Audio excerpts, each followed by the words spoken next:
been a week and a bit since my last video, and I feel like it's been honestly longer.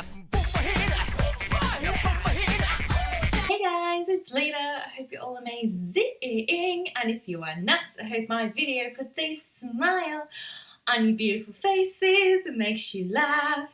So you guys may have noticed last week there was no video. I do apologize. I ended up getting really busy and, you know, personal stuff, and I did put a tweet out on my Twitter that there was going to be no video. So for future reference, if you would like to feel updated, please follow me on my Twitter, which is at Kino Reviews. Before I get into this video, I just wanted to give a couple of shout outs. I did recently, actually just in the last couple of days, I got a couple of mentions. One is from a fellow YouTuber and he's a blogger as well. He's known as VZ Madness. I believe he's from Australia, and he just did a random shout out saying that he liked what I did on my channel and YouTube, and I just wanted to thank you. That I was not really expecting anything like that, and I just wanted to say thank you, and it does mean a lot to me. Same goes for a blogger that I follow. Her name is Zara, and she runs the her own blog, Floating into Bliss, I believe it is. She wrote a blog piece about how anime bloggers are getting more onto the YouTuber platform, or she feels that they should be, and she gave me a mention in there as well. And I was just like, oh, all these mentions. Oh God dang it. So I just wanted to say thank you. And for this week's video, I decided to talk about my favorite anime, which I can say with full confidence, because let's be real, picking your anime favorites, or you know, any anime that's a favorite to you, because no fan out there does just not have one favorite anime. They have multiple ones. Or it might be rare that maybe an anime fan actually has solely one above all the rest for their own reasons, and their reasons alone of why they love it so much and why it is their favorite. I have struggled with this decision. It's a very vital decision if you are an anime fan. What is my actual favorite anime? Because last week I had a piece come out on my blog, which was a blogger collaboration between two fellow blogger friends, Scott and Hazel.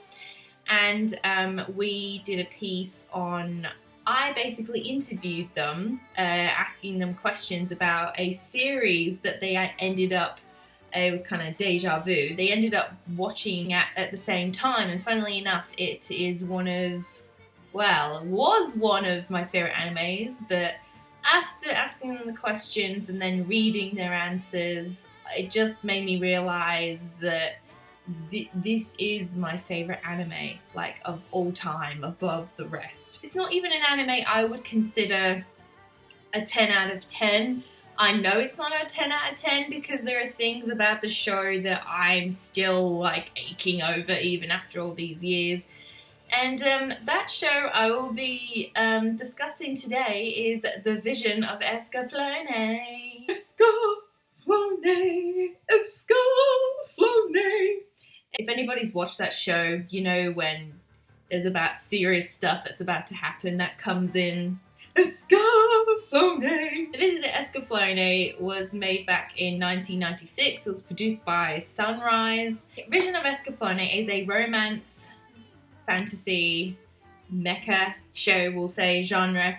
And it's all about a girl named Hitomi. Hitomi has an ability for fortune telling. And she is about to tell the guy that she really likes her feelings. And then all of a sudden, this pillar of light comes out of nowhere. And then she's whisked away to another world known as Gaia, which is like this, considered the second Earth, the second moon. And she ends up meeting a king, a very young king, a king of Finalia, which is Vaughn. And unfortunately, Vaughn ends up losing his entire kingdom. I won't tell you guys how that actually happens. I'll be spoiling it. And Vaughn and Hitomi end up journeying together because they get involved with the ongoing war, which is in the series Zybok Empire, which is trying to take over the world of Gaia, basically. And yeah, Vaughn and Hitomi get themselves involved in that, and they so it's kind of the premise of a girl going to another world. It's kind of a, I want to say, norm thing in anime where somebody's going to another world, basically. This show, people would consider a classic. This show is like 20 years old now. That's so hard to believe. And I remember I was so excited for, I don't remember when now. I think it was last year, the year before, thing in 2015, when Escaflowne, Funimation did a Kickstarter for it, for Escaflowne in celebration of the 20th anniversary, to get a new dub, and that is exactly what happened. Escaflowne got a new dub and a new re-release, which is really, really exciting, and I'm so glad who they picked to play Hitomi, which was Caitlin Glass. I've only saw a little snippet of the actual new dub, because when I watched Escaflowne, I watched it on the Bandai Visual, so that dub has just stuck with me like forever, basically. I just love it so much. The vision of Escaflowne, I know I can say with full confidence that it is my favourite show. It's not a perfect show, but I feel that it is a show that is like misjudged or kind of overlooked, because it can appear that it's just about robots in mecha, because you see a lot of robots involved in it. And when I noticed Hazel and Scott watching it at the same time, it got me the idea after they watched it to ask them about their experience. And I will link down below the article that I have mentioned, so you guys can go read their answers. But it was as interesting it was to read about their answers, because both of them ended up being surprised about the vision of Escaflowne, because they thought that it would just be about robots, and Hazel said in her answers she was not a fan of robots. And Scott assumed by first impressions that the show was just, basic premise, a girl goes to another world, blah, blah, blah. As you get into the story of Escaflowne, it's when Hazel and Scott were totally surprised that this show handles a lot of different themes and elements, and handles it so well. And that's what I love about this show so much. I love how it handles all these themes. One is the love and romance elements, because it's not just the focus of the love triangle that happens between Alan, Vaughn and Hitomi. It's also, there's a couple of other like there's a forbidden love and stuff. I think what very much surprised Hazel and Scott was also that there is a dark, chaotic side to the plot there is. With the romance happening, it just made me wonder when I first was watching it, I just don't know how you can go from everything being so, oh god, it's the end of everything, oh god, this situation is hopeless, to some really serious love stuff that is happening. It just, of how it balances both out is great, because when I say dark, chaotic plot, I'm talking about to do with the Zybok Empire, the leader of it, Dornkirk. That guy is just creepy as hell to me, oh my god. Of how the show handles the war element. I've seen shows like Gundam Seed that I absolutely love. That was easy enough to get into, it shows about, war and human greed, and that it was enough to get into. But with like Escaflowne being like a fantasy romance show, you think that war is just going to be like a side thing. It's not going to be the main focus. You feel like the romance is going to be the main focus, and it's not. It's a third theme that I love about this show, of how the war is made like nearly center attention it is of, the Zybok Empire trying to take over the Gaia world. And then there's just all these other little things that pop up that you just don't expect, and that is what I really love about the vision of Escaflowne. And one of the other things I love about this series, which also Hazel and Scott really loved as well, I asked them, was the music, because The director of the music was by Yoko Kannon. If anyone is familiar, she has done work for like Cowboy Bebop. But Yoko Kannon is the one that directed like all the music, like the main opening theme to Escaflowne, which is actually sung by one of my favorite Japanese singers. Now I don't remember the name.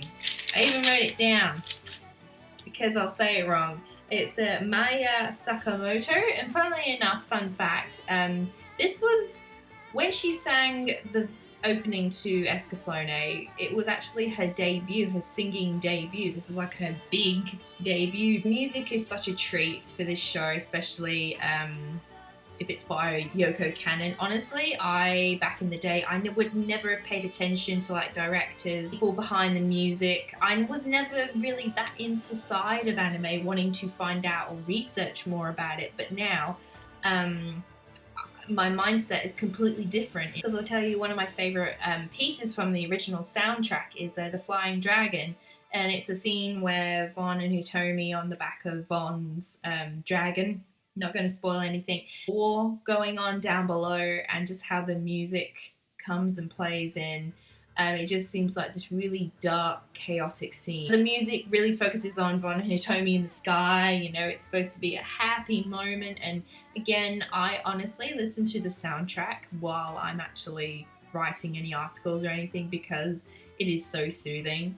I love that old cheesy factor. I do, but the music, I know, surprised Hazel and Scott. That's why I specifically pointed it out in the questions that I asked them. The version of Escaflowne is not a perfect show. It is my favourite anime of all time, I can say. You know, I could have done a whole video reviewing this, talking about it. I just wanted to say that it's not just about robots.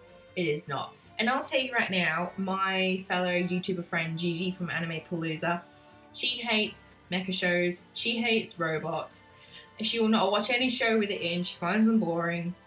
And I remember when she actually started watching the Vision Escaflowne. I can't remember how, but she actually was surprised as well. I remember watching her tweets of her watching the series, and she was really surprised that she liked it, even though it had robots in it. So it just really, for me, goes to show this series is more than what it seems. And I'm also going to link down below my review that I did. Well, you call it a review, but I call it a editorial piece. You can read that down below. Everything I mentioned in this video will be linked down below for you guys to go check out.